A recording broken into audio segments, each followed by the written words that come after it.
জয়গুরু জয়গুরু। ঠাকুর বলেছেন, কোনো কার্যে তোদের ঔদ্ধত্য বা অমনুষ্যত্ব প্রকাশ পাইলে তোদের গুরুরই কলঙ্ক বিঘোষিত হইবে।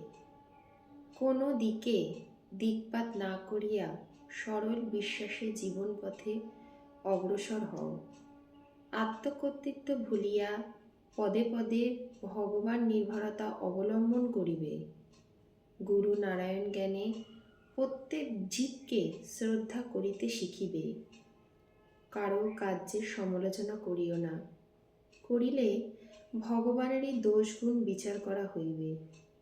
কায় মনোপ্রাণে আশীর্বাদ করি, তোরা কদাচ গুরুর আশা ফলবতী করিতে বিমুখ হইবি না। জয় গুরু জয় গুরু।